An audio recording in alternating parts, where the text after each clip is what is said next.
Ukrainian drones blew up 30 armored vehicles containing Russian Wagner in Bakhmut.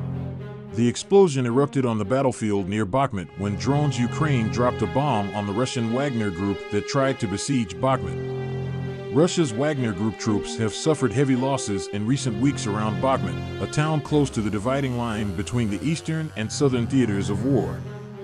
Ukrainian military drone footage posted appeared to show that Russia lost nearly 30 armored vehicles, including tanks and infantry fighting vehicles, and fighting around Bakhmut. Based on the newly released video evidence, a column of dozens of tanks and armored vehicles was lost or damaged last week, with a large number of troops apparently killed. Russian Wagner Group are seen in aerial footage fleeing for their lives under sustained aerial bombardment by the Ukrainians. In the chaos, Russian tanks are seen mowing down their own men. One of the recordings shows a tank driving over a pile of bodies dressed in uniforms. Another shows a Russian serviceman completely engulfed in flames running away from a tank across a snowy landscape. Fierce battles are raging in the Bakhmut and Soledar directions as Russian invaders are increasing pressure. Ukrainian forces repelled an earlier attempt to take the town, but a large number of Wagner units quickly returned, deploying fresh tactics and more soldiers under heavy artillery cover. The relevant statement was made by Ukrainian Defense Deputy Minister Hanna Maliar on Telegram, and Ukrinform correspondent reports. According to Maliar, the enemy throws a significant number of personnel, weapons, and military equipment into a battle, trying to break through the defense of Ukrainian forces. Russian troops suffer heavy losses, but the aggressor does not abandon its plans. The intensity of hostilities is growing. Now, in the Donbas, against their advantage in the number of soldiers and weapons, we have an advantage in the competence of military command and the courage of warriors, Maliar noted. This a reminder that the armed forces of Ukraine stepped back from the Donetsk region's Soledar in order to save the lives of the personnel. Units of missile troops and artillery of the defense forces of Ukraine struck 2 control points, 2 air defense positions of Russians, and 5 areas of concentration of its manpower during the day.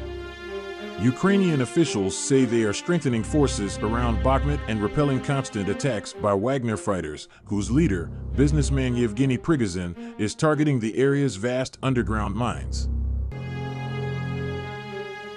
Russia may be carrying out spoiling attacks on the Ukraine front line to distract attention from its real objectives in Luhansk, while its operation in the city of Bakhmut appears to be culminating, according to the Institute for the Study of War. The ISW, a think tank based in Washington, wrote in its latest assessment of the conflict that these limited spoiling attacks were taking place across most of the front line in Ukraine in order to disperse and distract Ukrainian forces and set conditions to launch a decisive offensive operation in the eastern Luhansk region.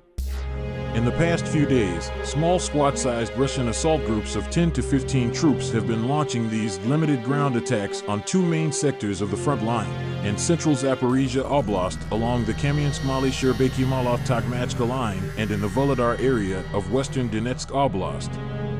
The ISW noted that Ukrainian officials have said these attacks are aimed at dispersing their defensive lines.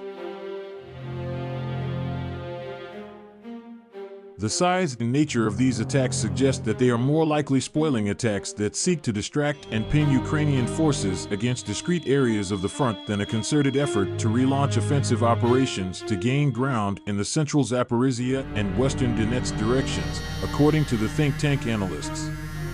The ISW said it was notable that these spoiling attacks are taking place as the pace of Russian operations around Bakhmut, led by the Wagner Group paramilitary unit, appears to be decreasing. The Wagner Group, led by Russian businessman Yevgeny Prigozhin, said last week that Russia had seized the salt mining town of Soledar, a small town located 9 miles north of Bakhmut. Since then, Prigozhin's fighters and the Russian military have been advancing toward the industrial town of Bakhmut, which has been one of the hottest spots of the war. Following the Russian capture of Soledar in mid-January, the attacks on Bakhmut and surrounding settlements have apparently dropped off, suggesting that the Russian offensive operation to take Bakhmut may be culminating, the ISW said. The Ukrainian Defense Forces, including troops from the State Border Service, resolutely defended the fortress town of Bakhmut against the Russian occupation forces. So, over the past day, the border guards repelled 6 enemy attacks and carried out 1 counterattack. In a defensive battle, the activity of the border mortar fire each time scatters the attacking waves of enemy infantry. And the UAV operators aimed and adjusted their fire on the attackers who were trying to hide from the shelling. The occupants' labor losses are being determined. In the evening, on the outskirts of Bakhmut, our defenders stopped the advance of 24 Wagner men with small arms fire. The attackers entrenched themselves in the buildings and waited for fire support. Under the cover of darkness, the Ground Intelligence Unit, one of the border units, worked together with Ukraine soldiers to counterattack the enemy. The decisive actions of the Ukrainian defenders turned out to be a complete surprise for the enemy troops.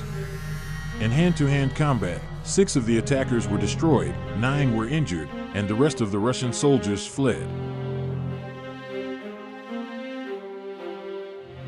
Meanwhile, Ukraine's defense forces have repelled enemy attacks near 12 settlements in the Donetsk and Luhansk regions in the past 24 hours. The relevant statement was made by the General Staff of the Armed Forces of Ukraine on Facebook, and Ukrinform correspondent reports.